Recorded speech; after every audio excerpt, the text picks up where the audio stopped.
Glad to see you joining again, Tadao.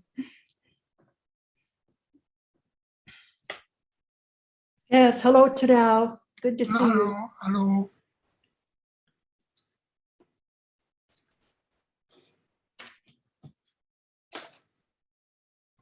Do you have any topics you'd like to bring up this morning, Tadao?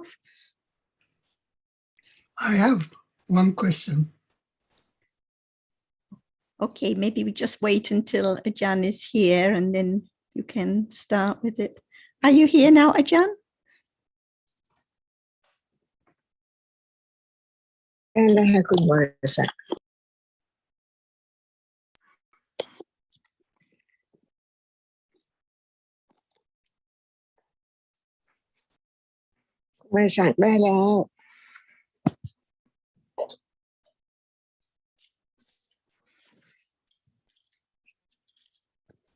Can you hear me now?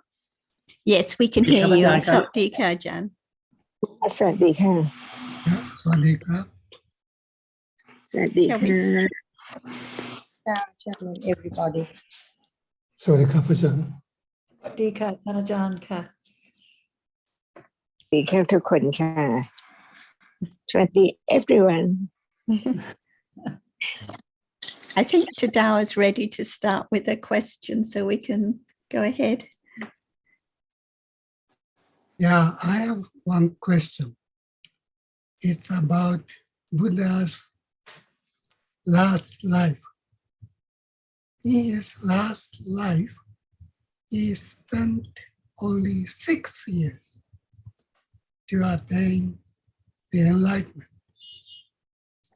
And I'd like to know the significance of that 6 years and the period of 6 years, because 6 years is not enough to develop such a high level of panya.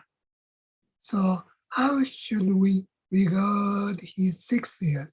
Is it simply a very insignificant amount of development of panya, or it's a very, very significant part of developing panya? Because to become Sama Sambuddha, it's necessary to develop such panya for eons and eons. So when we think about the time required to develop such high level of panya, how should we regard the fact that he spent only 6 years in his last life to attain enlightenment? It's my question.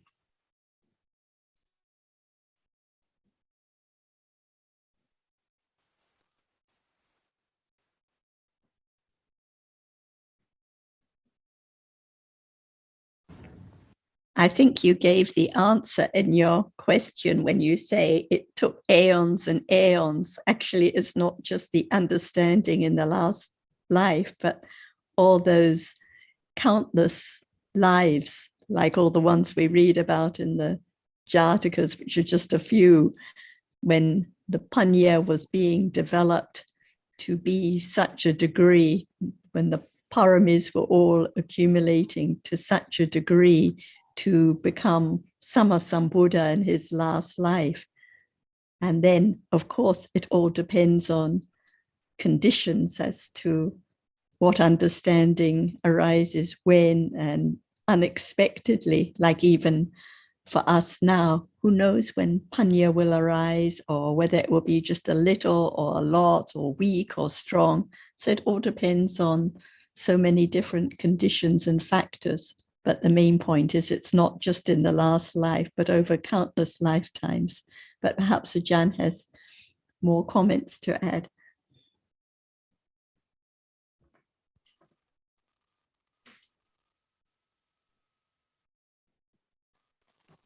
How long will it take now to understand the truth of that which is now there, right? Seeing, like seeing, see. How long does it take to understand seeing is a sound?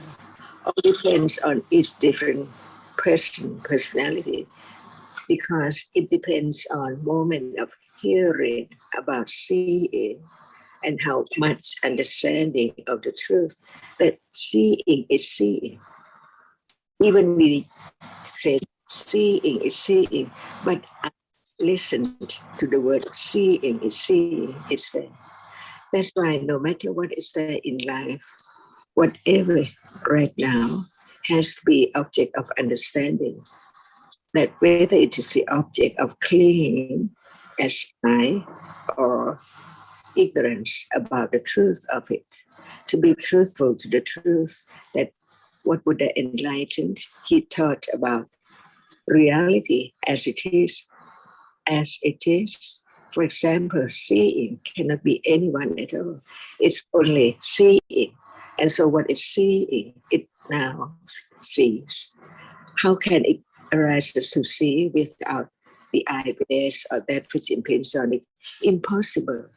No matter how long we listen to these words about the truth, all depends on whether is there enough understanding of seeing right now as what we heard. So one knows that it takes quite a long time to understand the subtlety of that which is now appearing. All dhammas are so very subtle, because what we take for even seeing, it's not just one single moment of seeing. Who knows that there must be many moments to be the nimitta of seeing. The seeing is seeing now. So how many moments of seeing? Seeing is seeing now. Each seeing is seeing only. That's why it takes quite a long time to be truthful to the truth, that what is there as it is. Like seeing is only seeing.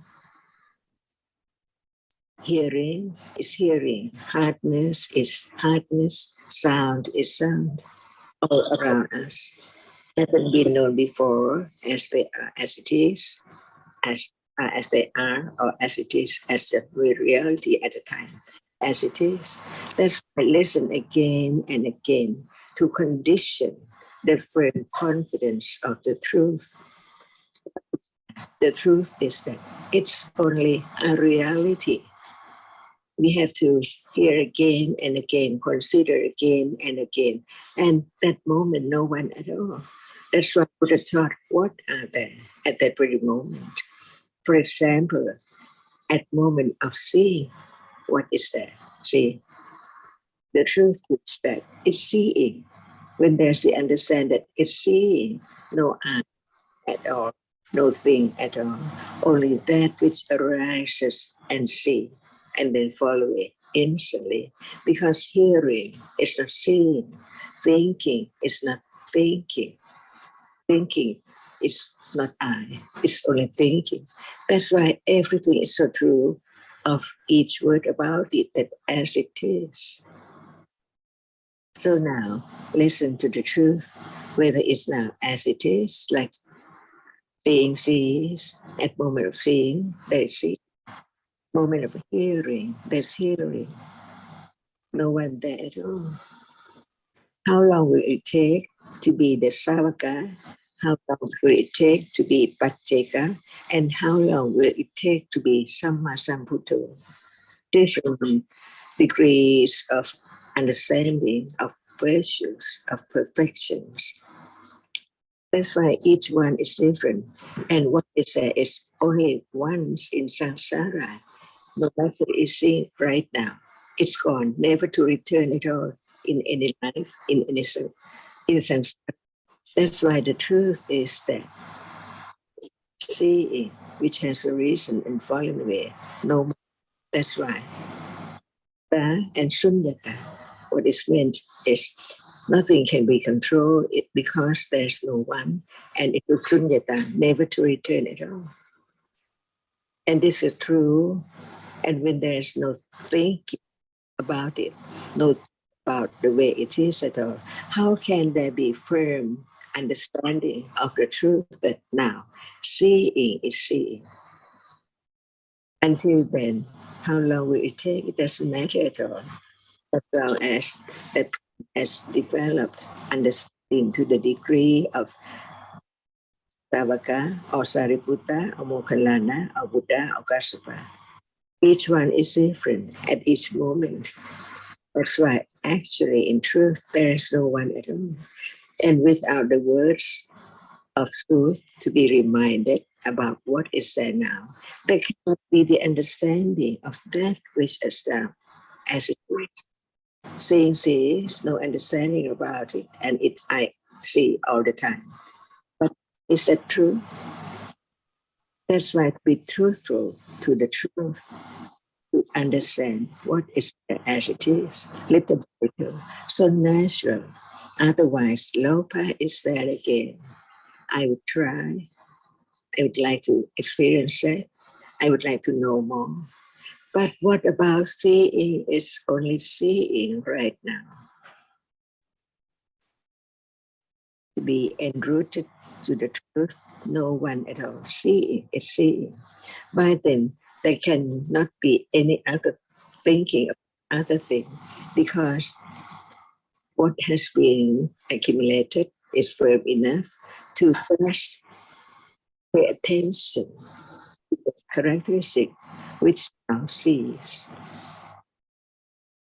So natural. And it has to be as natural by natural conditions.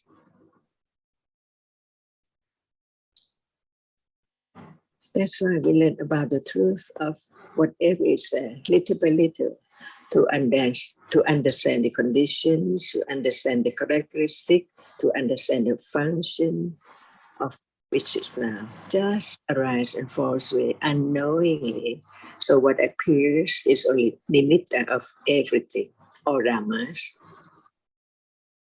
which arises and falls away, must have, because it arises and falls away so very rapidly and unexpectedly, how it is just one at a time, in split seconds of split seconds.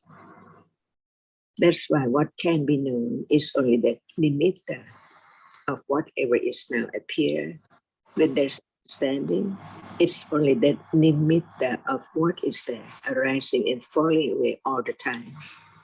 But what appears is things and people by shape and form, the nimitta of that which come together to form up the idea of something by shape and form.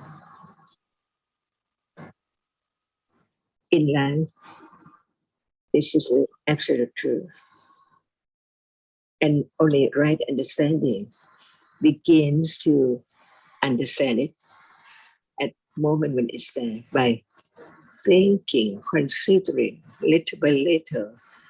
And at that time, it's as done the expansion and then gone. That is the truth. And there are conditions for other things, thinking about other things, like this life. It doesn't matter at all, as long as no matter what, it cannot be anyone or anything. It is as it is.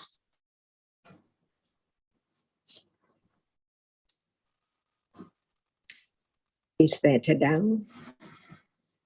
Or at this moment, seeing sees, hearing hears, thinking things. In truth, satya, parami, to be truthful to the truth. Otherwise, it cannot be directly experienced. They are one by one, little by little. So, understanding that life now is only nimitta of that which is so very, very subtle, because each reality is conditioned to arise and just fall away all the time. Appear is only nimitta of characteristic and nimitta of the whole as things, window and flower and so on. The absolute truth is that what is there can be studied, can be understood little by little as each one is. What is seen is only that which can impinge on the eye base, no matter we call it color or what. light or what. It doesn't matter at all. As long as seeing sees it, only that and then gone.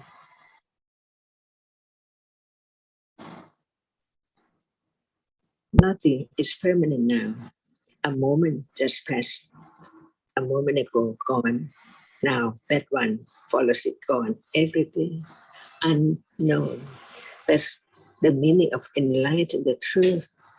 It can understand whatever is there as it is, deeper and deeper, to realize the truth of each one, not all together at once. It's impossible to understand, to have clear understanding of anything when they are together. Right now, who knows? Is it now appearing? Impossible. It's only that which is seen now is seen. But that which experiences it is not known yet.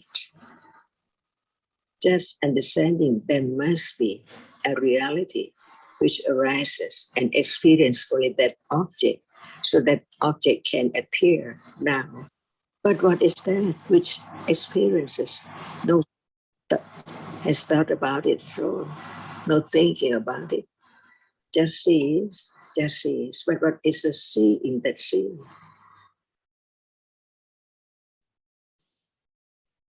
And if it's not there, there cannot be anything appearing at all. So what appears is only because seeing sees it, no matter what. So very rapidly arising and falling away.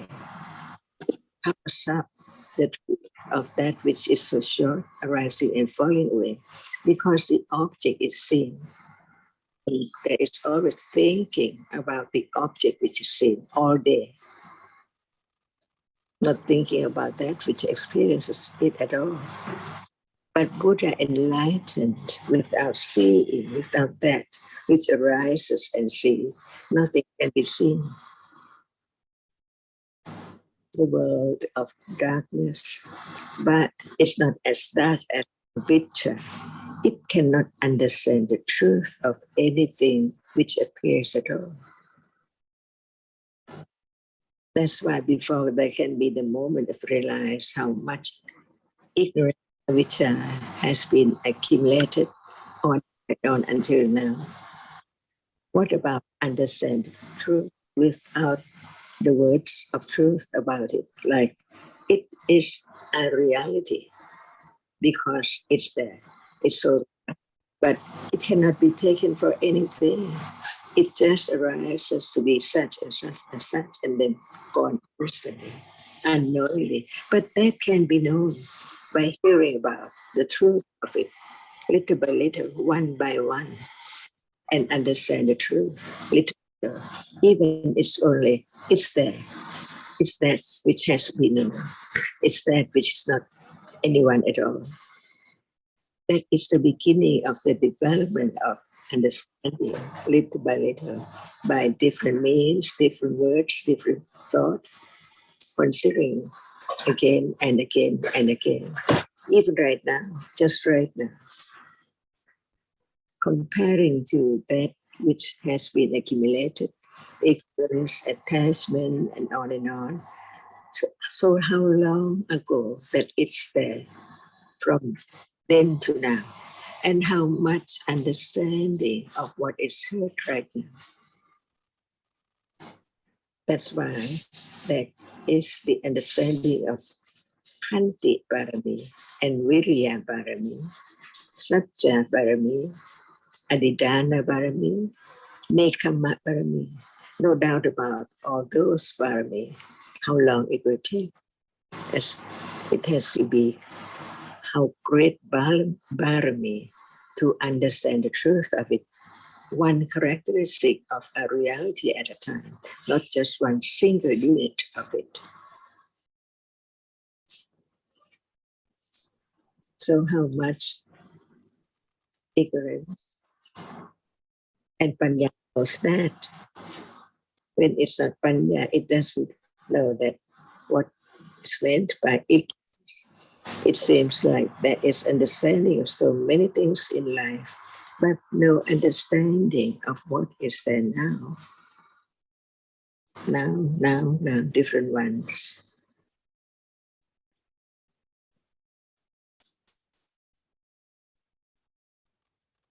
Otherwise, there cannot be the understanding of the great virtues of the Buddha.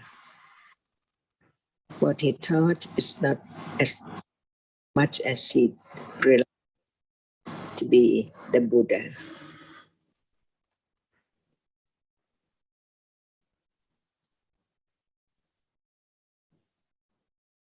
That's why each word should be considered carefully, wisely about the truth of it, and be truthful to the truth, firmer and firmer, change it all. How much understanding of that which is now. But hearing about the truth of it, it means that the truth of it is as we heard, but it doesn't appear as it is, as just a reality, different from other things, like visible object or that which is seen. Just consider a reality. It's not sound, it's not smell. It has its own characteristic. It's so true because now it's there, seen. But without understanding the shape and form which covers up that which arises and falls away, which condition the shape and form, is known as something.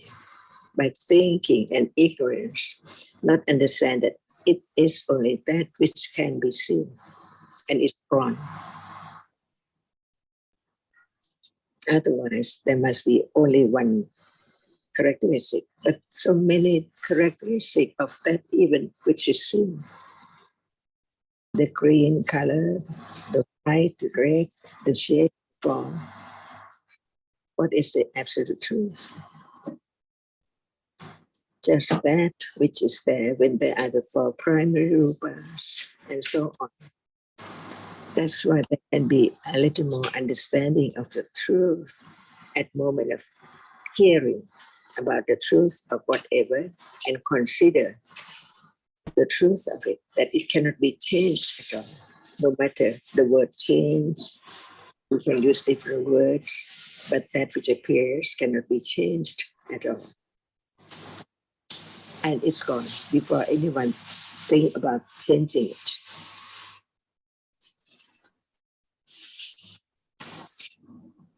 Everything is in a split second of a split second.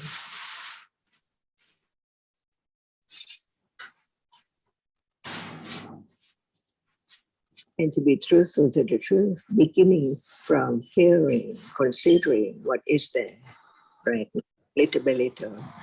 No doubt about how long will it take. For example, if we use the sila as the example. For example, we paint the paint on the paper. Can we take the paint off out of it from the paper? It's there, see? And now, ignorance is there at moment of experiencing an object. So how can it be taken off? Let go without understanding.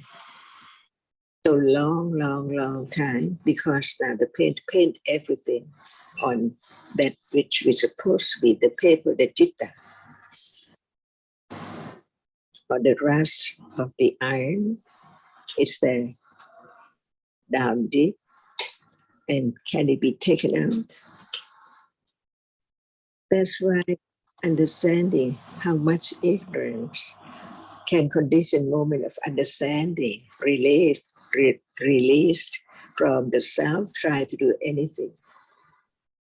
But no one has to do anything because actually there's no one, but there are different realities from moment to moment and conditions. And that is the beginning of letting go the idea of I try. Because actually, without understanding, ignorance tries. The idea of self, thing of trying, but not understanding. What is more difficult?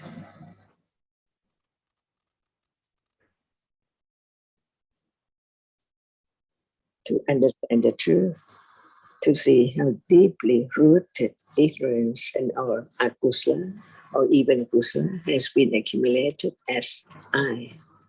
No understanding of the actual truth of that. It's not there, even now. Gone, everything.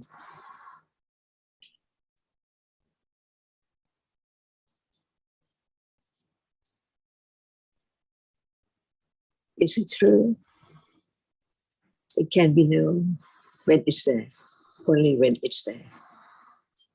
What appears is that only which can be seen at moment of seeing. That's all.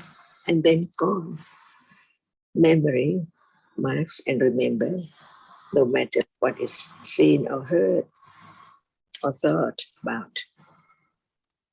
All are Dhammas. That's why learning to have the firm intellectual understanding of the truth, and that would condition moment of direct understanding of what now, little by little, naturally, unexpectedly.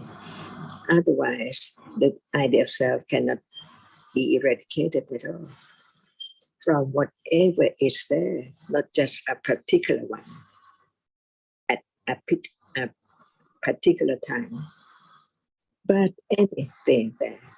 When right understanding develops, it can understand at that very way, at that level. For example, now, the understanding that what is there is so real. So any moment it's real. Moment of thinking, moment of liking, moment of anger, what beginning to understand what is meant by reality in the day. They arise as a false way by conditions all the time unknown. But it's time to understand that what in life from moment to moment must be conditioned. No matter it's so painful bodily feeling or very painful mental feeling, all by conditions and no more, they're gone. Never to arise again. And ignorance goes on at the other moments on and on. More and more, without understanding of what is there is not self, not me, not anyone. They are different realities only. So right now, different realities experienced through one of the six doorways.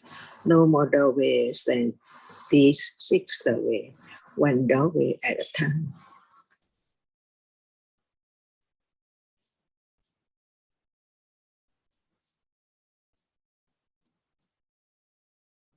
And we don't have to say the word or mention the word like seeing now, what doorway, hearing, what doorway, thinking, what doorway, because they are as they are.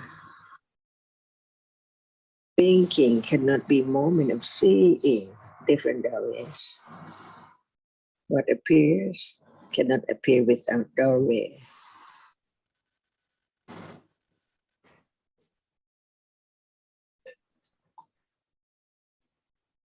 Begin to be free from lopa, attached to the idea of self, little by little, to understand intellectually in the beginning about what is there. And then when right understanding is more developed, there can be moment of beginning to be aware of a reality as it stands now, but now no conditions for awareness, be aware of any reality, because right understanding is not enough. But when time comes, who knows? As time comes to get angry, time comes to be so detached, so attached to what is there. It shows up, but to ignorance as something, and I. But when it's panya, it shows up to panya that it's there as it is. so natural.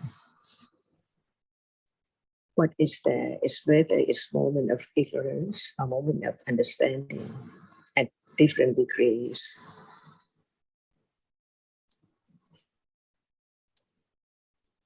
Strong degrees of unwholesomeness, unwholesome realities, or strong degree of wholesome realities in life, any life, any moment.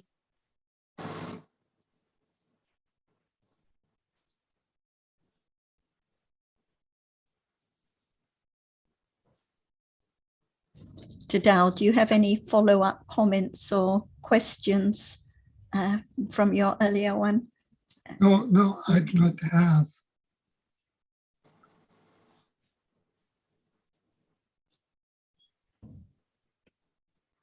Ajahn, last time, a couple of weeks ago, when we were discussing about nimitta, and then you asked us to look at different references, and you sent me a couple in Thai, which we found the Pali for, and then the translation in English with Alberto's help. And we posted these on DSG and some other ones too. And they all make it clear that, or under the in the various contexts, that all the signs refer to the nimitta of rupa, the nimitta of vedana, of sanya, of sankhara, and vijnana. And I'd like to just mention one sutta which I found particularly helpful, which follows on from one of the references and from what you've been discussing this morning about ignorance, because it is a sutta in Sutta Nikaya, and the title is Abandoning Ignorance, and it is on this topic about the nimitta and showing that the one with understanding sees the signs of the formations, the nimitta of all sankhara dhammas, as anatta, as nothing at all. So the same nimitta I experience, but it's the way they are understood. And it's quite a brief sutta, which is why I thought I would just introduce this one. A bhikkhu visits the Buddha, and the Buddha says there is one thing, bhikkhu, through the abandoning of which ignorance is abandoned by bhikkhu and true knowledge arises. What is that one thing, Venerable Sir? Ignorance, bhikkhu, is the one thing through the abandoning of which ignorance is abandoned by bhikkhu and true knowledge arises. But Venerable Sir, how should a bhikkhu know, how should he see for ignorance to be abandoned by him and for true knowledge to arise? Here, bhikkhu, a bhikkhu has heard nothing is worth adhering to. When a bhikkhu has heard nothing is worth adhering to, he directly knows everything. Having directly known everything, he fully understands everything. Having fully understood everything, he sees all signs differently. So this is where the nimitta comes in. Having understood, he understands the nimitta of realities differently. He sees the I differently, forms differently, whatever feeling arises with mind contact as condition, all dhammas he sees differently. And when he knows and sees thus, ignorance is abandoned and true knowledge arises. And Jonathan posted the sutta with the commentary, and the commentary says he sees all signs differently. Sabba nimitta anyato pasati. He sees all the signs of formation, sankhara nimitta, in a way different from that of people who have not fully understood the adherences, the clingings. For such people see all signs, all nimitta as self, but one who has fully understood the adherences sees them as not self, not as self.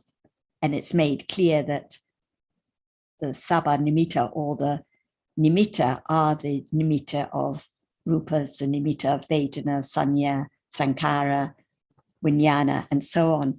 So it all depends how the suttas are understood. So when one reads carefully and looks at the commentary note, we find that the references to sankhara nimitta are there to be understood, and only when they are understood as the nimitta of realities that are anatta can there be the beginning of the path leading to the abandoning of ignorance. But it's very easy to just skim over these suttas and texts and not appreciate the deep point that you were making, that life now is actually just nimitta and of the realities which are so very subtle, and it's always the nimitta of the characteristics of realities and the nimitta of the whole, the flowers, the tables, the people, that is thought about on account of the signs and details of the realities. So I don't know if anyone has any comments or anything they would like to discuss further. I would just like to add a brief comment. Yes, I agree. It's clear that there are these scattered references in the suttas to signs, and it doesn't say anything more. It's just sometimes it says signs, sometimes it says all signs, and one needs the commentary to understand what is being referred to. But it's clear that the nimitta is there, but not seen, not known. And the other point I'd just like to mention briefly is that the realization of nimitta seems to occur only at very advanced levels of understanding. And I guess that's why it's not really mentioned a lot. And in the suttas, for example, there's in the Buddha's deliveries, he doesn't actually give any detailed explanation of nimitta to his listeners. He always, it's just a sort of passing reference that needs a lot of understanding to be appreciated. And as I say, the realization of nimittas comes into play at very advanced levels, like just before enlightenment, that sort of thing. John, what do you mean by realization of nimitta? Well, in the sutta that Sarah quoted, it talks about he sees all signs differently.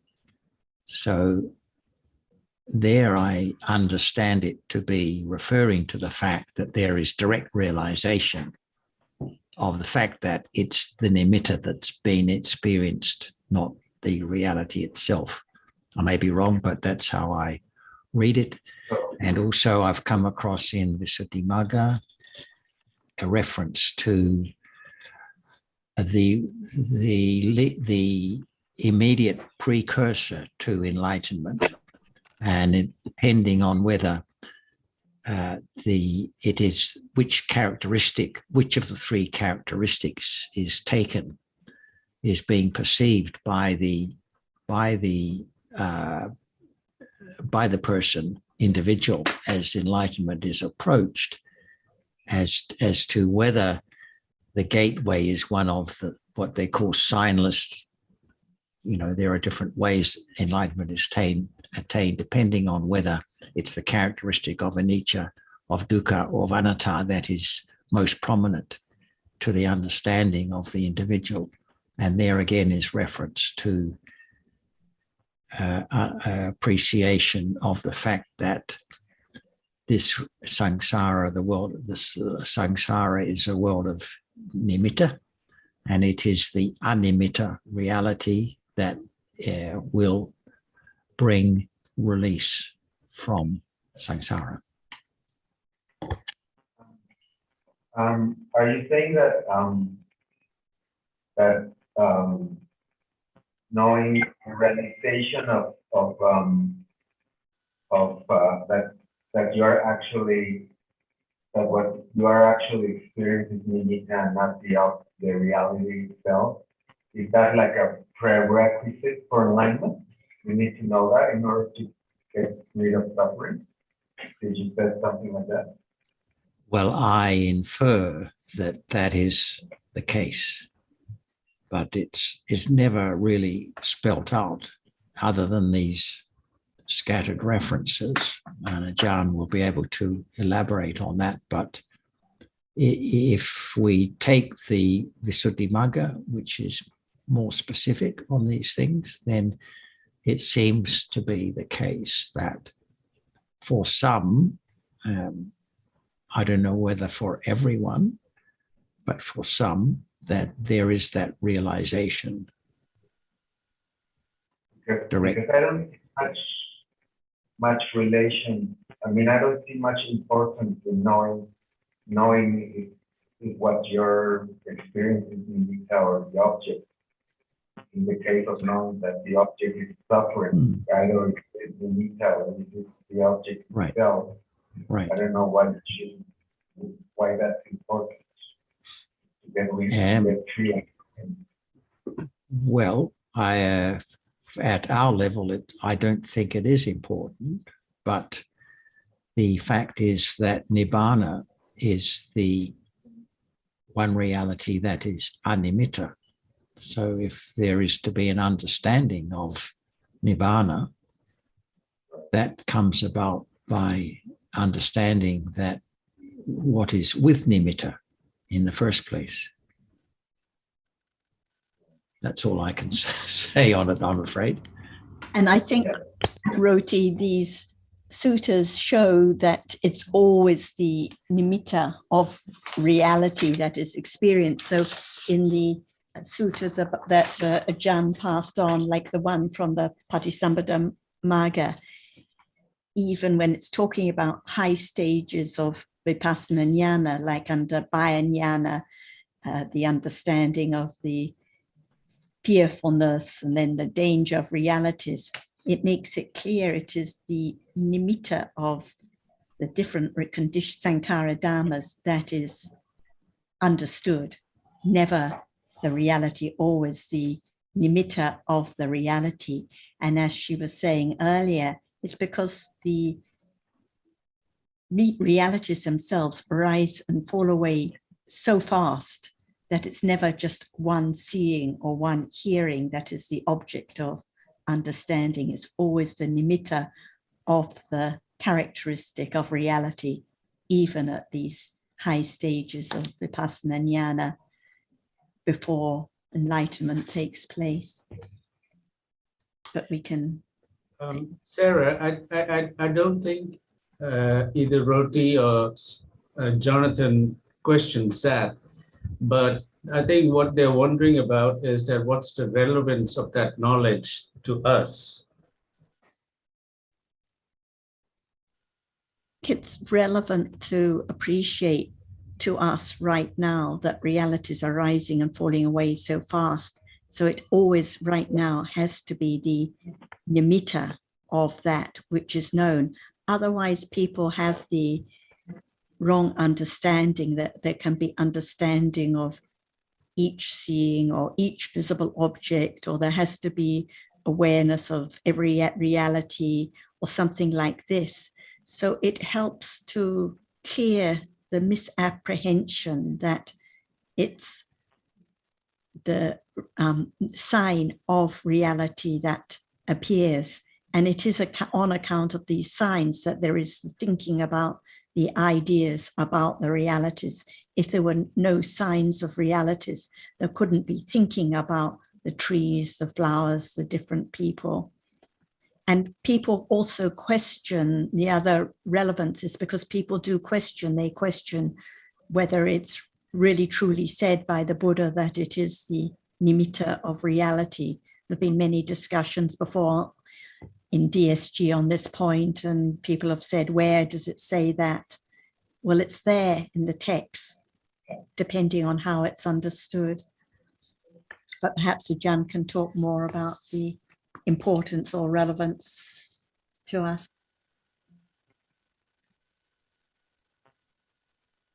Buddha thought about the process of moment of experiencing the object.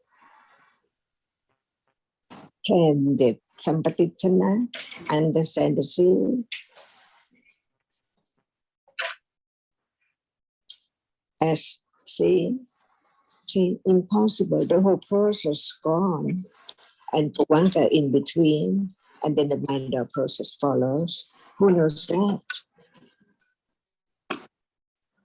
That is Bhavanga now. In between the process. Who knows that?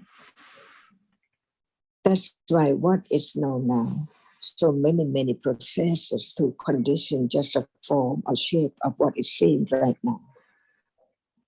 Even one characteristic like hardness, moment of touching, how processes of experiencing that which impinges on the body base.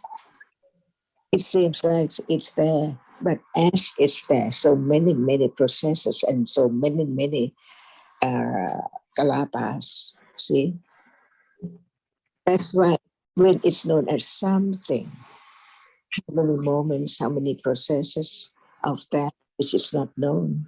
That's why even a moment of direct awareness of a reality is the nimitta of many processes and many kalapas uncountable.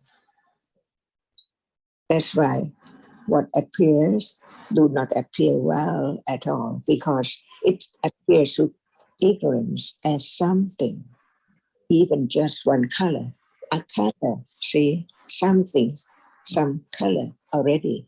What about just that, which just impinge, which can impinge on the iris? Can it be something impossible?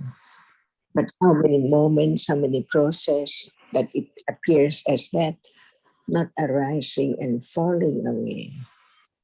Even at moment of touching, hardness, heart arises and falls away.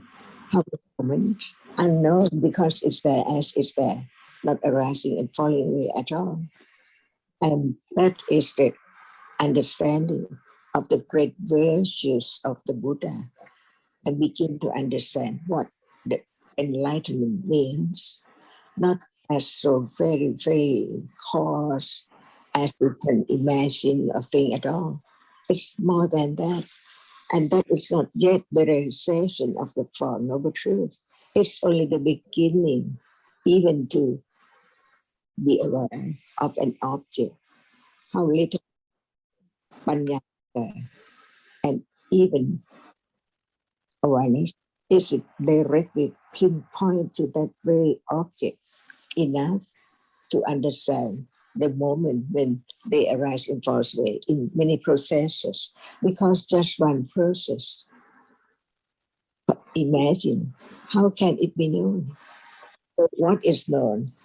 What is known is many processes, because the arising and falling away of that object does not appear. So it means that there are more processes to make it continue, like it does not arise and fall away at all. So the development of understanding is not special way at all to do this or that, but it's so natural as now. But now ignorance is there. So no understanding of the truth of that which is there as it is. But when there's more understanding from hearing, considering, it doesn't matter at all how many processes, how many nimittas, but as they are there, what is the truth underneath or underlying below that appears as so very permanent right now. But Buddha thought about the impermanence of just one reality. Otherwise, they cannot come together to appear as permanent thing at all. The arising and falling away of each one is covered up by ignorance.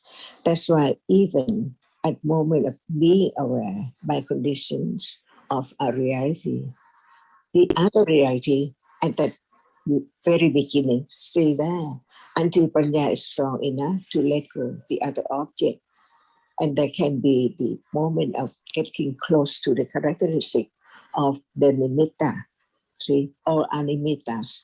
It means that so very, very fast arising and falling away until it appears as now how many processes uncountable. Cannot imagine how many processes are there. But what appears is things and people, but there must be the absolute truth arising and falling away all the time. And when awareness arises and is aware of an object, even right now, when it's not clear, so many things around, but when there is more understanding closer and closer to one object, until only one object appears well, vipassana. But the object is just like it's right now, but nobody knows about the close of that, which is the nimitta of the arising and falling away of a reality, or what take it for a reality, what is taken for a reality. But so many group of kalapa and so on, when it's the object, the rupa, and when it's nama, exactly the same. And nama arises and falls away quicker than the rupa. That's why it's not known even right now. They are now arising and falling away unknowingly. They are together. So it's taken for thing and people. Even when people, one person, what about the eyebrow? What about the hair? What about the eye? What about the nail? And so on. See how many processes, ignorance are all around, moment to moment. That's why listen carefully to understand the truth that what we take for the world full of trees and flowers and so on, in truth, nothing is there at all. But the rapidity of the succession conditions so many different things from life to life. Otherwise, no one can imagine, but it takes quite a long time, as eons and eons, uncountable eons, to understand the truth of this moment, little by little, until it appears well. Even with Vajrayana, only one object appears as justly as like when it's touched hardness now. Even so, it's so close to the truth, but it appears as one nimitta of one reality. Now, one nimitta or many nimittas together. And what is the truth? The absolute truth of the world. And the truth can be realized, but not by ignorance and imagination, but it's there as it is. For example, right now, so many nimittas. Just one nimitta is the object of awareness. Is it now? So many things, many nimitta. That's right. Nimitta appears as one nimitta and nimittas together. But when there is understanding still, it is understanding of a nimitta, of a reality, depending on how clear it is. By understanding the truth of it and let go of the other object, other nimitta, little by little.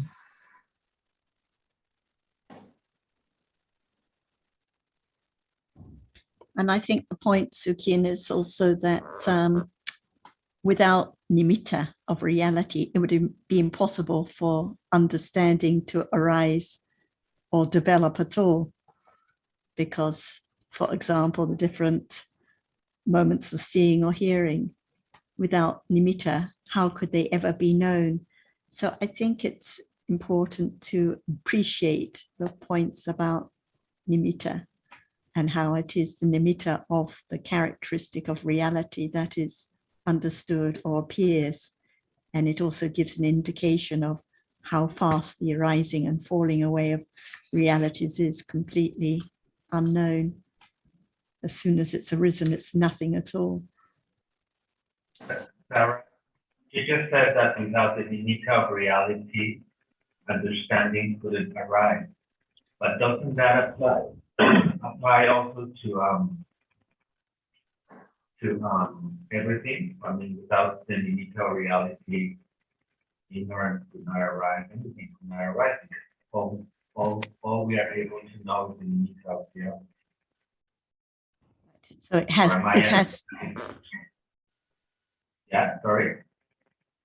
Well, it's true that ignorance couldn't arise without there being nimitta, but nothing's known about nimitta. But if there's no understanding that it is the nimitta of reality, then no matter what words are used, understanding couldn't arise and develop, because there would be no way for seeing or hearing or other realities to be known.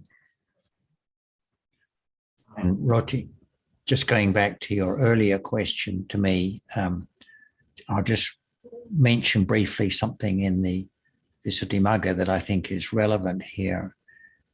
Under the heading, the triple gateway to liberation, it says that insight knowledge enters upon the state of the triple gateway to liberation now, with the predominance of one of three faculties, according as the contemplation occurs in one of the three ways.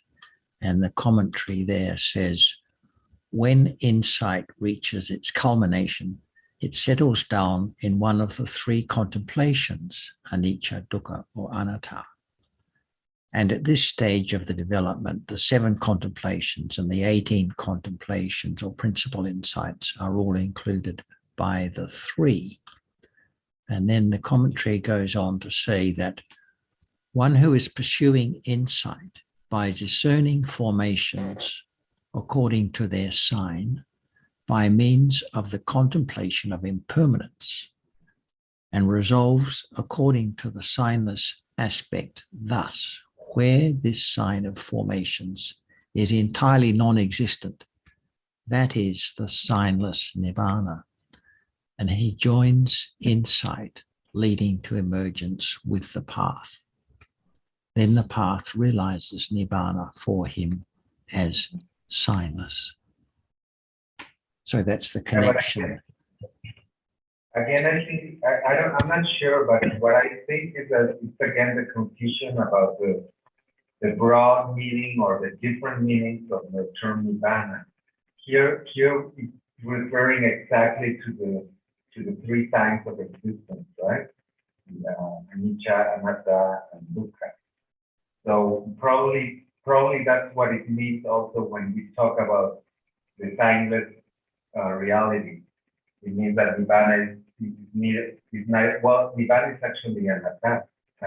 So it's not, in that sense, nibbana is not signless, because nibbana is anatta. So yeah, I don't know. Just instead of clearing things up, it probably makes them feel more confusing.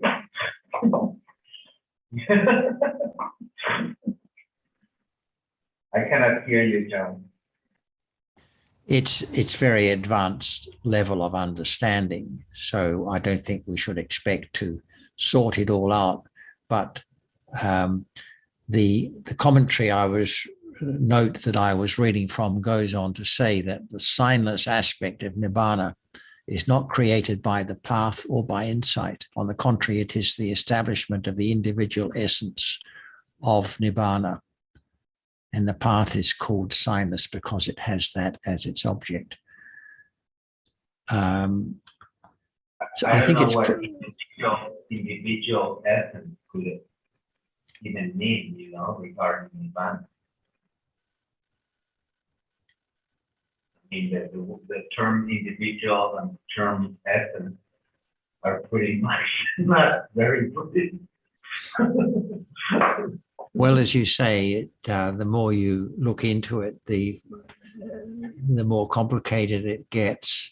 And but I think it's quite clear that from the Pali that wherever it mentions sign or signless, it's a reference to nimitta. Well, Animitta. Nibbana has the sign of anatta. So in that sense, there's one meaning of the word nimitta which is not applying to what we are talking about. Well, no, if you take nimitta to refer to the sign that's connected with rise and fall, impermanence, then it fits. And that's how we've been taking it. But that's anicca. So, but, yes. But if you are talking in that context of the three signs of existence, anicca being one of them, then we cannot say that Nibbana is signless. No, but we're talking, signless is an aspect of the impermanence of conditioned realities, as I understand it. The sign, rather, is an aspect of the rising and falling away of conditioned realities. I don't understand what you're saying. All dharmas are anatta, not self, no self to be found.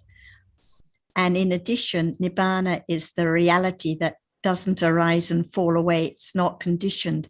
So it's animitta, it's signless. All conditioned realities arise and fall away and conditioned. So they are all nimitta dhammas with nimitta.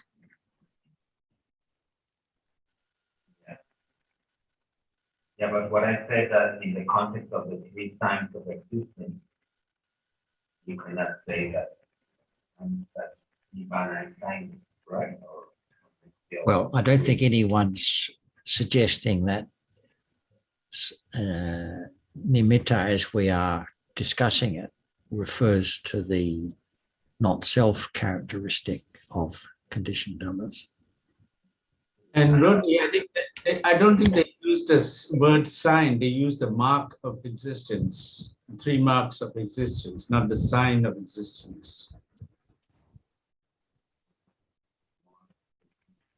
Is the Pali different? I don't know. Well, John just mentioned the Intl.Dhamma talking about the 3 signs, right? I don't know if the Pali word that they are translating in that case is nimitta or something else. When we're talking about the lakkhana. The anicca dukkha anatta is the lakkhana, the characteristics of realities. Yeah, but probably in Pali they also mention it as the nimitta, the signs of existence. I don't know because the Visuddhimagga in that paragraph is translated as signs. So we would need to see the Pali in order to see they're translating the sign from lakkhana or from nimitta. So that means more words. That could mean even more words, more meaning for nimitta. The lakkhana of all conditioned dhammas. So all conditioned dhammas have these 3 lakkhana, and in addition, they all have nimitta, no matter what word is used. And lakkhana and nimitta are synonymous. I don't think the passage I read out refers to 3 signs. It refers to the 3 gateways to liberation. Well, I remember you saying something about 3 signs referring to dukkha and I'm not sure. Nibbana as the animitta dhamma.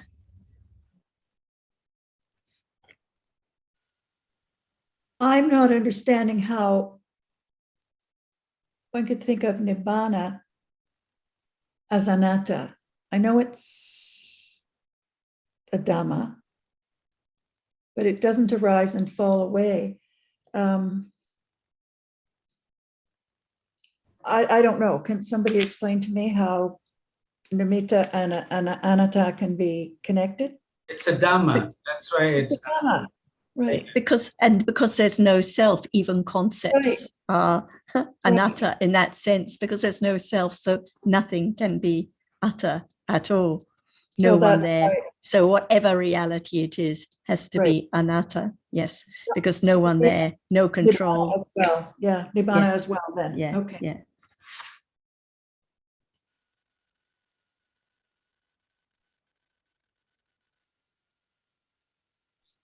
And I think the word nothing is significant, like Jan was stressing. Nothing is there at all. We take the seeing, we take the hearing, we take it all for something, but actually whatever's arisen has gone instantly. It's nothing, nothing at all. And even panya, like people crave to have higher understanding, this and that, but even the panya is nothing at all, gone instantly. And in the sutta that I read out, this was stressed too, that for the wise, it's understood that nothing is worth clinging to, because actually there is nothing Right. at all. It's all gone instantly.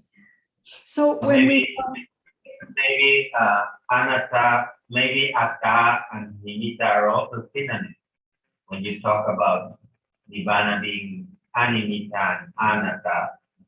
So it's probably the same thing. It's all connected, it's all related. All dhammas are anatta because there's no atta at all to be found. So whatever reality there is, whether conditioned or unconditioned, has to be anatta. But nibbana is the reality that doesn't arise and fall away. So it's the only dhamma that is animitta, not nimitta. All conditioned dhammas arise and fall away. That's why they all are nimitta. Yeah, So what that's I find important in comparing animita with anatta is the fact that probably when we are talking about realizing some sort of the relation with of understanding that all we are able to know is the nimitta of the object, but not the object itself. Maybe that's not related to what the meaning of the meaning of the nimitta that is not there in the case of nibbana is referring to, because maybe in the case of nibbana, and it has nothing to do with that definition of nimitta, that about only knowing the object, not only knowing the nimitta, not the object. It's more about the anatta. Yes.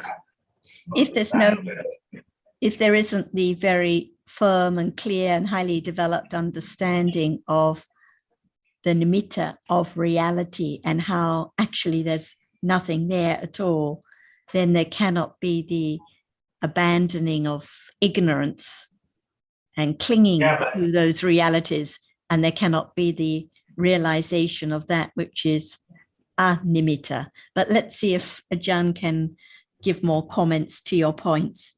I don't know if she was able to follow everything, Roti, because it's a little bit hard to understand your sound. It's not very clear at the moment.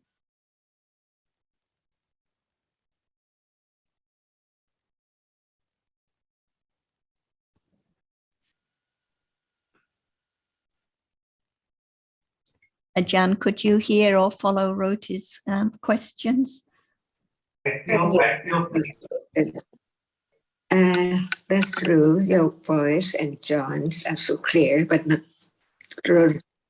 Roti's. So please, shall we talk about just one word at a time in order to understand a little more about that? Just one word at a time. Roti, can you just choose one word to start with that you would like to hear more about, like animita or anatta, or just choose one word to start with?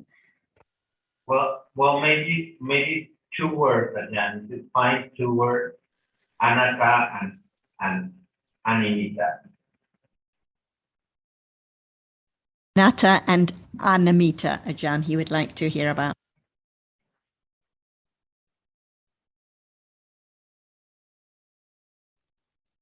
Excuse me again. Excuse me again. I forgot again. Atta and Anatta and Animita. anatta and animita, right? So now, just the word atta Ajahn, is Ajahn, maybe it's the word ata and nimita. Nimita and ata, do they have a similar meaning? Ata and nimita? so it's nimitta and atta, right? Two words. Yes, yes. Right. Okay. Okay, let's talk about atta first. If nothing arises at all, can there be anything? No matter atta or nimitta. If No, nothing Ajahn. is at all, can there be atta or nimitta? No, Ajahn. Needs to arrive. So what arises is not known as it is. It's taken for something. Even what is that? Not know what that object is, but what is that? It means that there is the idea of something there, right? So no matter what is there, it's atta when it's not known as itself. Like it is conditioned to arise and fall away instantly. No understanding of the truth of what is there now. For example, seeing now is only seeing, there's no thinking about that which is seen. And the object which is seen is not the seeing. That's why there must be the arising of that which is seen and also the seeing. But if nothing arises at all, how can there be seeing and that which is seen? That's why there must be a reality arising. No one makes it arise, so there must be conditions for its arising. So there are more than just seeing, but there must be conditions for seeing to arise too. So when nothing is known as it is, conditioned, arising and falling away instantly, right now, like now too. There is the idea of something. But what is seen has fallen away so quickly that is not known as this one arises and falls away and that one arises and falls away at all. Even the arising and the falling away is not known. And even the characteristic of that which appears is not known. So it is atta, something. Is there anything now? Yes, something. Atta. There must be a reality of what is there. If we don't use the word reality yet, there must be that which is there. And without that which is there, nothing at all. No atta, no anatta, and anything at all. Because actually, there must be a reality, one conditioned by so many conditions to arise, appear, and disappear instantly. Is that known now as it's not there forever? It just appears and disappears. So when there's no such understanding of the truth, it's something, and something is the word atta, the meaning of atta, something there, no matter what, not known as it is, not there anymore. And this is atta, right? So what about the two words again?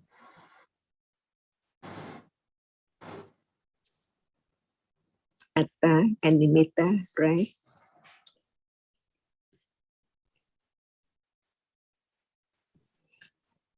And can that which is only one be known now?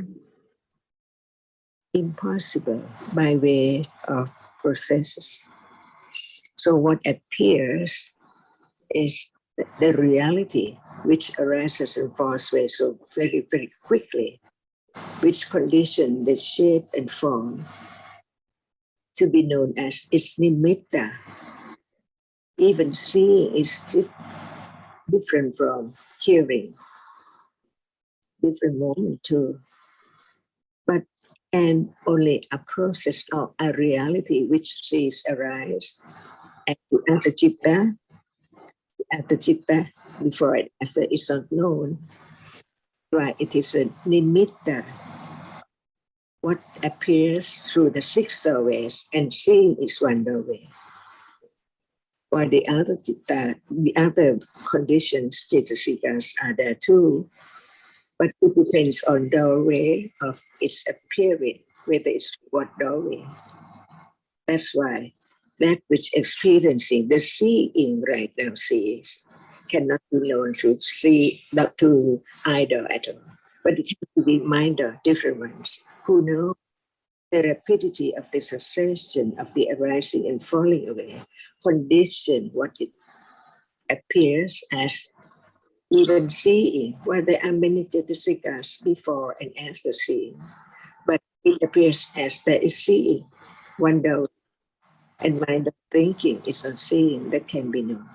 But the truth is that there must be only one reality at a time, because there are one characteristic of that which we take for what. No matter we use any word for what or no word, but there must be there as nimitta to be known.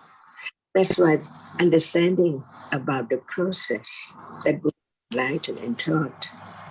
Can there be only moment of seeing? Impossible. So now there's so many moments of seeing.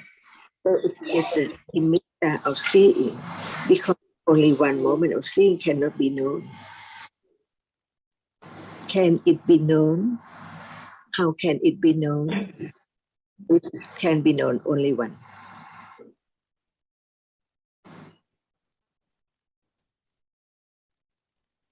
So we cannot just think about reality by oneself. We have to listen and consider the truth. For many cittas, the Buddha taught about the process of seeing, not only one citta, but they do not appear. And seeing is there, the nimitta of a reality which sees. But there are so many moments of seeing, because seeing is only one in. So another process, only one seeing again, and the other process, only one seeing again. If Buddha didn't teach about the truth that is known now, by what and how, there cannot be understanding of the truth that seeing is known only, while the other cittas does not appear at all. And can there be the understanding of the nimitta without the enlightenment? How can it be known that there is not only seeing? So seeing is a nimitta of a reality which experiences an object. Does somebody cannot know now? Does something not known? Is something not known now? Impossible. So there can be the beginning of the understanding of that which experiences no matter what. Doing or hearing, characteristic which arises and experience can be known as nimitta.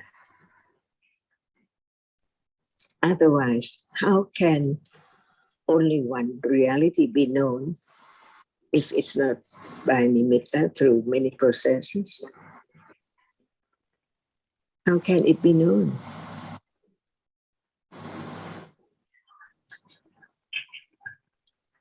Can one single citta be known? If one thinks that it can be known, how?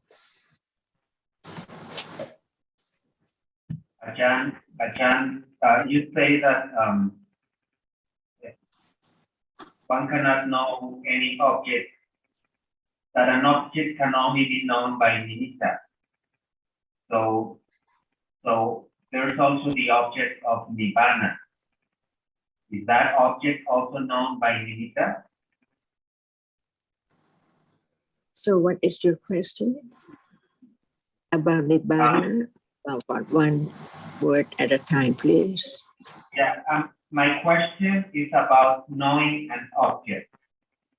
You're saying that in order to know an object, it has to be known by nimitta. So No, what about I the believe object of Nibbana? How is it known? Also by nimitta? can you know? Impossible, because Nibbana is the animitta reality, so it cannot be known by nimitta. All other So that means- realities are known by nimitta, but not Nibbana. So that means that not all objects are known by nimitta. All conditioned realities are known by way of nimitta.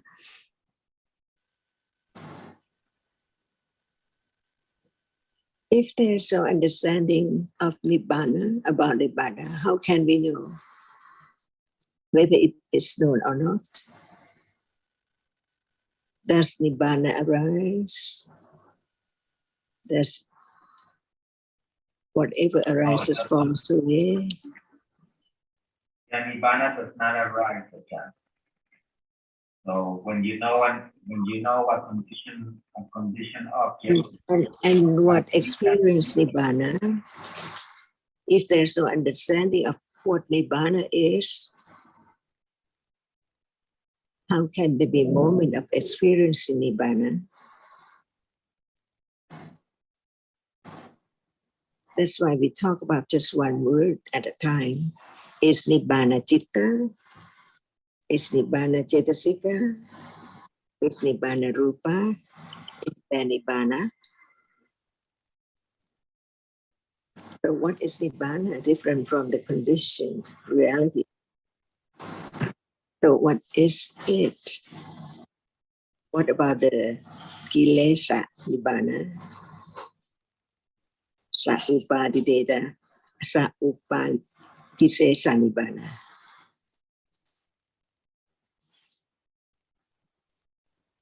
I never heard about kilesa nibbana. That's why we have to understand one word, one characteristic at a time to understand that Nibbana is not any khanda at all, because it does not arise. So what is it?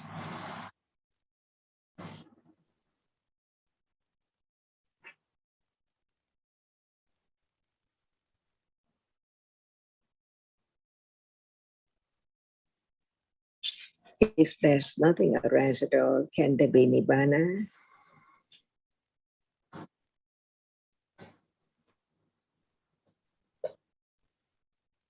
Upatisesa Nibbana, Anupatisesa Nibbana. What is the difference? That's why there has to be the understanding, clear and clear of what we heard.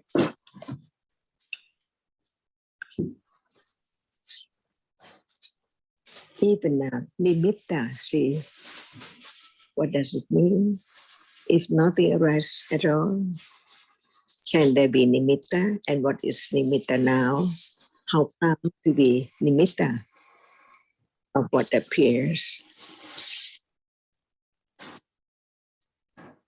That's why it's not just think about the word, but consider the truth of each word of truth, because this moment is true, but what is the absolute truth of this moment? For example, the question like, when there is seeing, what is that? Roti, just briefly to just clarify the terms that Ajahn was mentioning. So the Kilesa Nibbana, or the Sa, that means with, Upadi Sesa Nibbana, that is Nibbana with the groups of existence, the khandhas still remaining, is the is when before the end of the last moment of the life of the Arahat. So the khandhas are still arising, as opposed to an upadi, sesa nibbana, which is khandha nibbana, which is at the end of life at the death of the Arahat, when no more khandhas are arising at all, nothing left that is conditioned by clinging. That's all. So please carry on, Ajahn. So I think that there must be clear understanding of what we use the word like like nimitta. See, when nothing arises at all, there can be nimitta. Nothing arises, nothing is there. But what appears now has arisen by conditions, but not just one single unit of it. Like seeing, see, there must be citta before seeing and citta after seeing, but can it be known now or any time? Or it can be known. It's a characteristic of no matter what, it experiences an object. And the other kind of reality, no matter what, that cannot experience anything. Is this true?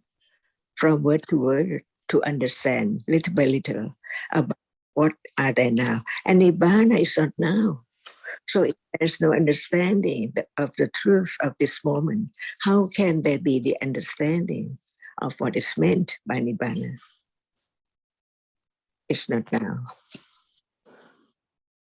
So what is now appearing is only that which can be studied carefully about the truth. Is that citta before seeing? Is that citta after seeing? But why there is only seeing now appear? No sampatichana, no paravachana. And what is the characteristic, the true nature of seeing? Because it's taken all the time as I see. No one there around, and seeing is there. So the idea of I see is there. Because of ignorance, the reality which experiences arise, no one there. So I see, not other people or other person see at all. Just understand the truth little by little to understand that even what is there is not known, because now only seeing is known. But the nature of seeing is that which experience an object. And it's not just one characteristic of that which experience the object as seeing. There are at the moment which is not seeing, but it also experiences an object too. Learn to let go the idea of I see, I hear, I like, I hate, so on. Or the rupa, sweet, or smell, or whatever is there, just really temporarily by conditions. It's there and then it's gone. But its truth is not yet known as it is. And only that which is conditioned by what and so on, to let go the idea of things and people. So when there's a understanding, what now appears as nimitta is so real. How can it be nimitta? Something or a reality arise only once, so very minute or very short cannot be known, as in split seconds of split seconds. So how can it be known? It seems like there is no panchatavara vachana, no sapana, and nothing at all. Only seeing appears. So it's the nimitta of that, which is like sampatichana, only one, and sankirana, only one, and it does not appear. But what appears? Only one single moment of seeing is followed by other cittas. So how can it appear as it is only one?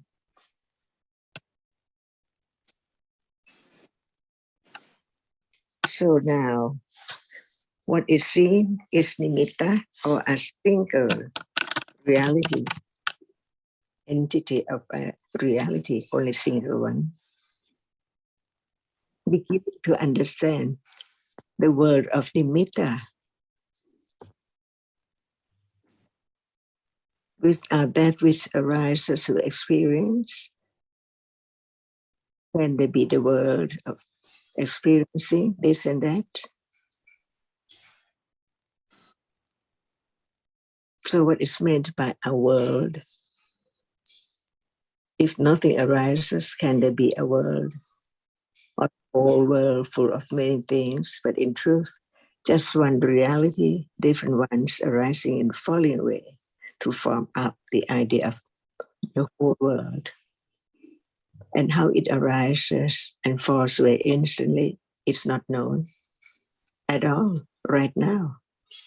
Seeing a moment ago is not this moment of seeing. As it should, as it's not the same seeing at all.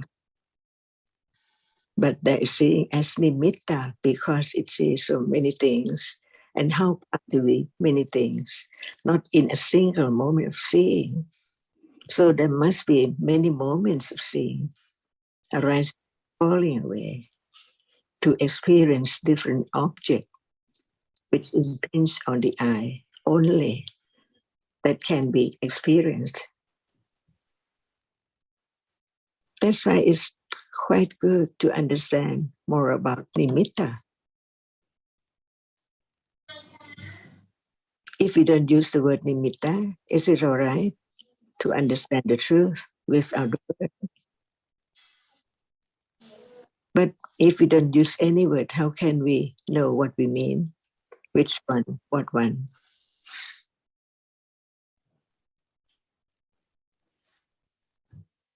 And in order to understand that there are different moments without the direct awareness, with understanding, how can it be known that this is the moment ago, different objects? That's why all dhammas are so very subtle. Buddha said by himself after his enlightenment,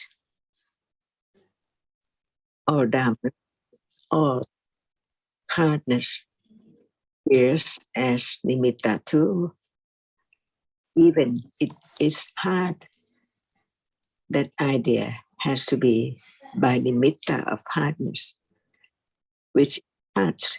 But at moment of touching, how many sure it is for each citta to experience that object, to be known as its heart. Not only one single process at all. At moment of either process, it's not known as anything at all, as a doll or a flower or bed or chair, curtain, not at all.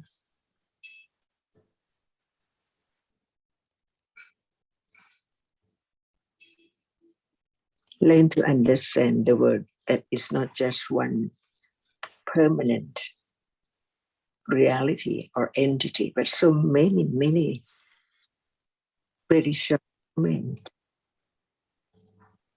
unexpectedly, beyond expectation.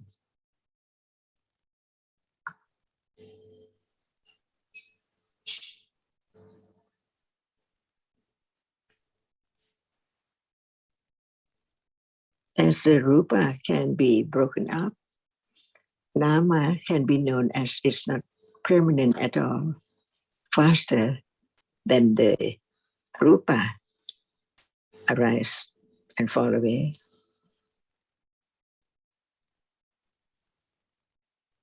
Just learn to understand what is heard, whether it's true or not. That is the moment for understanding to develop, to understand the absolute truth. Is there now only one reality experienced?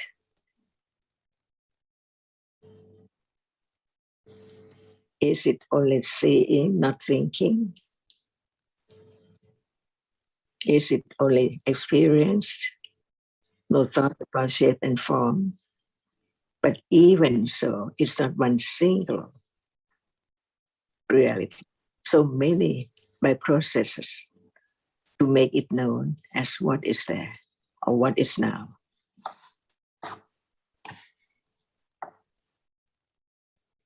Is it true or the truth is different from this? Is the truth, it's so permanent?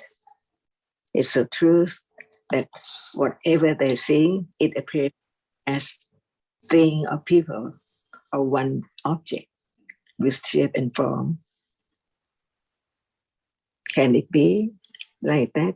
Or many moments of different realities arising and falling in succession, not by conditions. Just think about two things. What is real? Arising and falling away, or it never fall away at all. Just there all the time.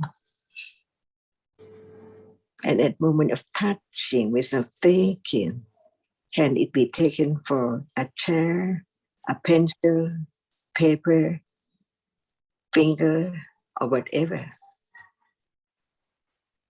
What is true?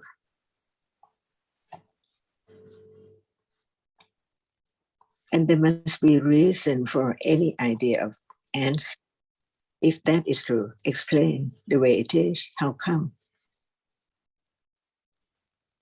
And what is true can be known as it is, little by little.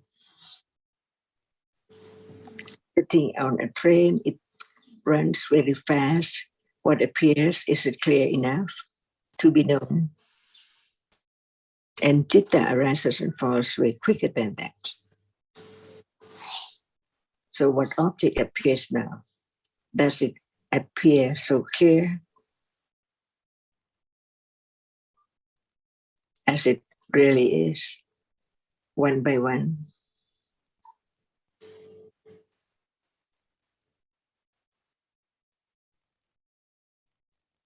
The teachings of the Buddha is not to believe, but to consider carefully to understand the truth. Whether what is true.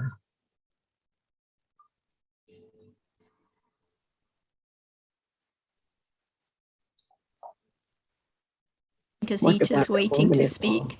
Okay. See, go ahead, Gazeta. It's still there now. It's not now. Different ones. Achan, given this wonderful talk on nimitta, I'm very confused about the Satipatthana Sutta because it really seems to go into mindfulness of breathing, the four postures, the bodily parts. And so when I read that, it feels like, you know, like the four foundations of mindful: body, Kayanupassana, Vedananupassana, is it Citta Nupassana, and then Dhamma Nupassana. So how to read the Satipatthana Sutta with the idea of nimitta with all of this? I find the Satipatthana Sutta one of the hardest to really understand, because to me it just gives a lot of concepts, it would seem. Can you explain, please? Yes. And what did Buddha say about Rupa Nimitta, Vedana Nimitta, Sanya Nimitta, Sankhara Nimitta, Vijnana Nimitta? Forget it. Or when it appears as nimitta. Like now. But now it doesn't appear to understanding, but it appears to ignorance. Not understanding the characteristic which sees, and that which hears, and that which thinks. All dhammas are satipatthana, depending on at that very moment what appears. Now there is seeing. Would you like to experience Sampatitana as Satipatthana? So, no. like one thing.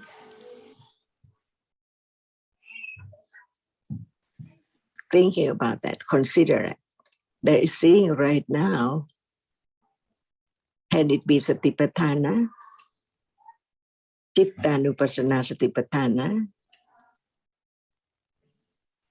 Because it is the reality which experiences that which is seen, but there must be one object at a time. Now, the object is that which is seen, but not that which experiences. So it's not Chittanupassana Satipatthana. No understanding of the reality which has no shape, no form, no rupa, but arises to see. If we think about Cetasika, it's not Chittanupassana Satipatthana. Can Chitta arise without experiencing an object? Impossible.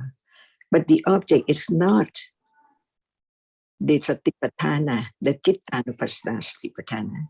But when it's moment of beginning to consider the seeing, which now sees as a reality, it experiences an object. No matter what kind of Chitta, hearing, thinking, what is that arising with Chitta, they are different Satipatthana.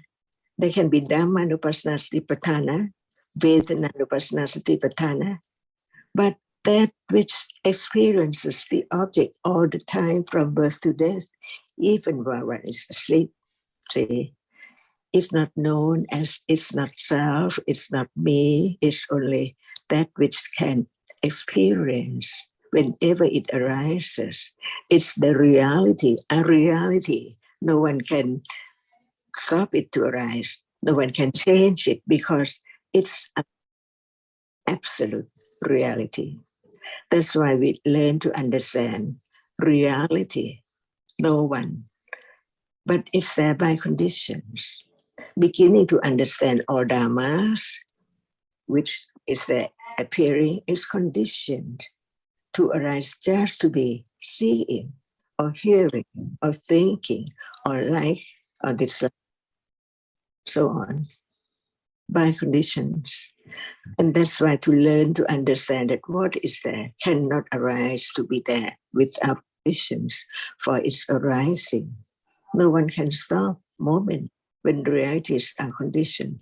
And when we talk about Dhamma, we forgot that actually it's not anything, but it's there as a reality, like other things, like the earth, the wind, and so on. It's there by conditions. No one can stop conditions for its arising because it's there already. It means that it has a reason by conditions already, no matter what.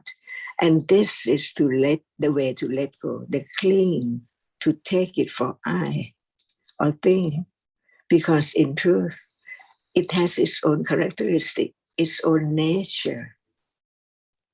It's there to be known as it is. Hardness, can it be sitting?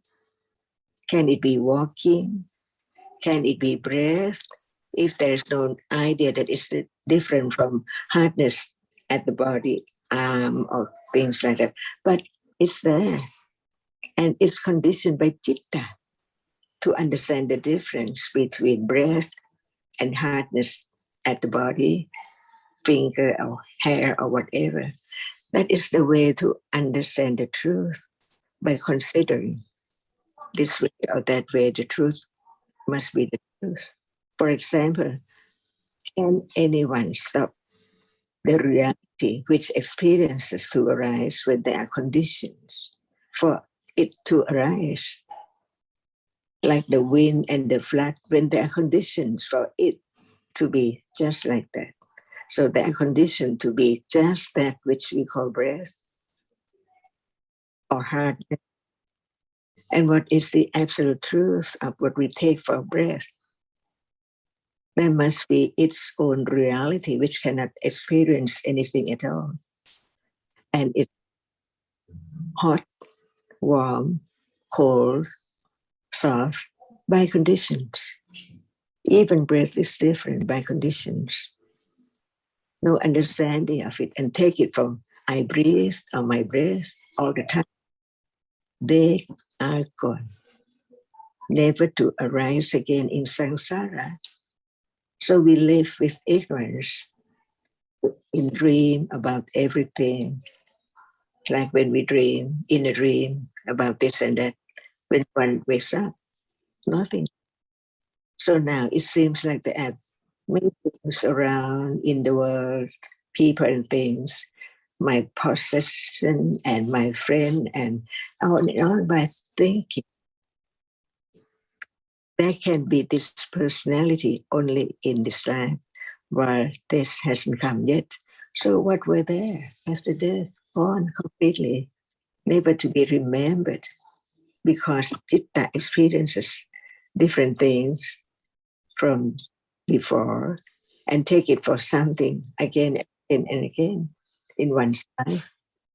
Just live without understanding that actually they are not me, no one, but different conditioned realities. And they can understand the conditions for whatever is there, even a breath. What is it? How come to be breath? Not to be I or my breath. And what is true, not just to believe, but to consider carefully whether each word is true or not. Why is breath? Why is not breath? See, and what is the truth of no matter breath or not breath? Just learn to understand the truth, that's all. And right understanding works its way to understand better and clearer of whatever is there. Not known, not understood at all. Even what we take for whatever can be known, the nature of it.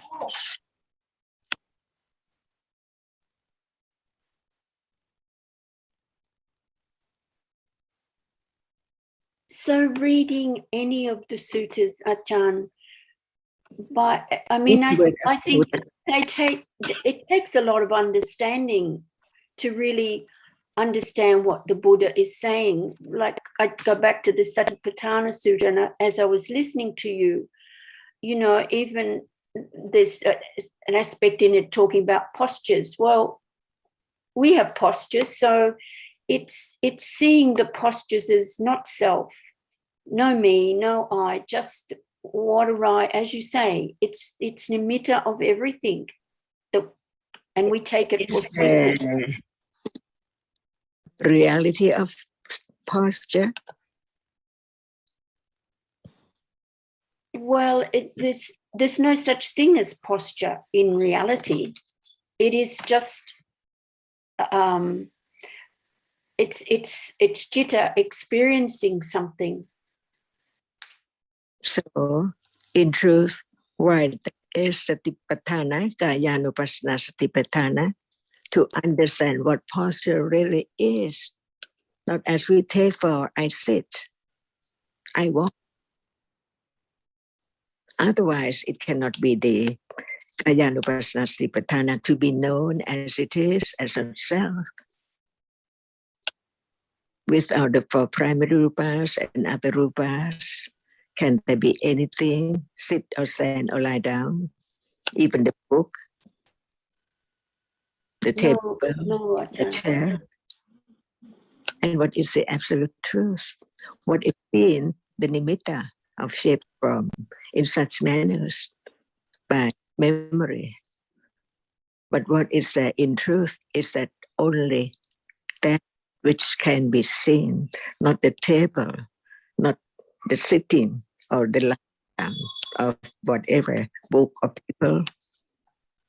But in truth, What is seen is only a reality. It's not hard, it's not soft, it cannot sit or do anything, but it can appear as something like that because of the shape and form. Without shape and form, can there be a chair or a body sitting or lying down? So what is the absolute truth? And that arises and falls away. But there's clinging to take it for something like a chair or a body sitting. And as long as the truth does not appear to be understood, there must be ignorance about that. How can there be that as sitting without seeing, touching something? Does it sit or stand up or hardness? So the truth has a characteristic to be so true as it is, as it had, nothing else, no matter any time there is touching, whether it sit or stand. Even right now, just touch it, it's hard. So the absolute truth is a characteristic of a reality. It is real as it is, as it hard or smell or whatever. It has its characteristic to be known as it is a reality. But sitting is a reality or just the idea, like tree, flowers. It's just an idea. But what is seen? What is seen?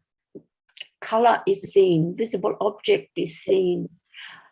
The other question I have, Ajahn, is, as you mentioned a little while ago about touching, hardness, and I was pressing on my computer and I thought, yes, it's hard, but then there's the other side of it. It's the feeling, it's not the feeling, it's the experience of hardness, because at that moment I was thinking, yes, my finger is touching hardness, but it's no finger either. It's the nama that's probably more. Is nama more difficult than rupa to experience? Even you or to don't understand, should I say? Even you don't call it rupa, can it experience anything? Oh, it's hard, it's soft. Rupa If you can't. don't call it rupa, it's still hard or soft, hot or cold.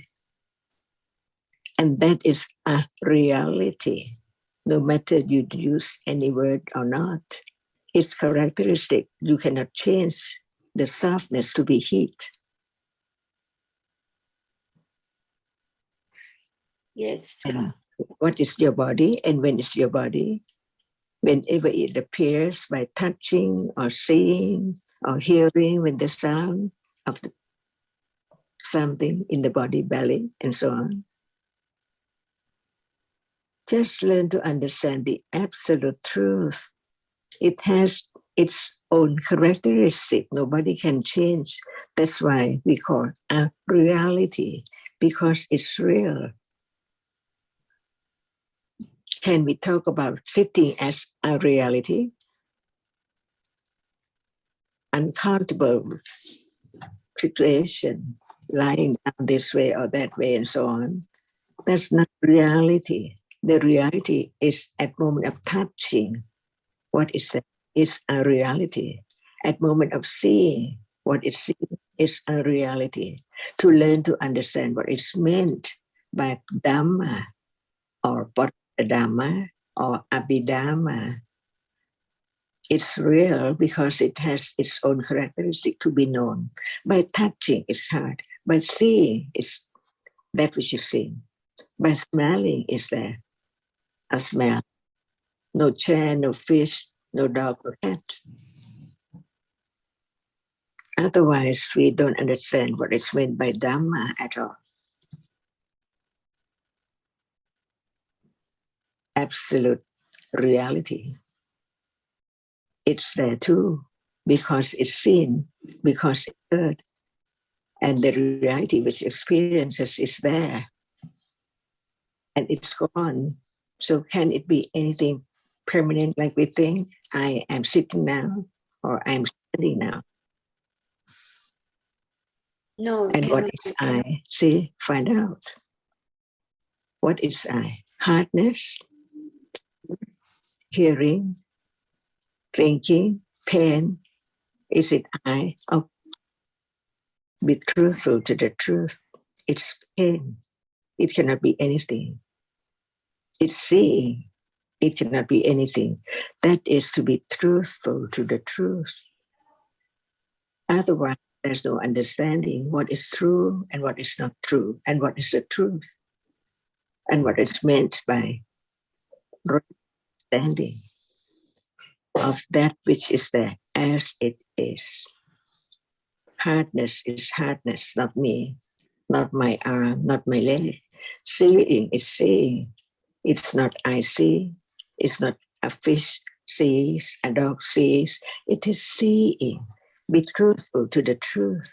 Even that word, we can say it many times, but is it truthful to the truth yet? Or think about it, which is untrue. Sitting, walking, and so on. Is there any truth of that moment as a reality which cannot be changed? And Intl.Dhamma, Abhidhamma. See, so subtle to break down everything to nothing, permanent. It's only there when it's there and then gone. Or even it's there. The arising and falling away cannot be experienced yet because the idea take it for something, not just that, which is hard. And when the other reality, it's not that hardness. So hardness is gone by then to be known. But before that, whatever arises falls away in split seconds, unknown. Otherwise, there must be right understanding of the truth. But it does not appear as it is. It appears by the succession of the arising and falling away of the same conditions. That's why it's taken for permanent, even right now. Seeing does not arise and fall away. What is seen does not arise and fall away. And it appears as something. But break it down, seeing, so very tiny.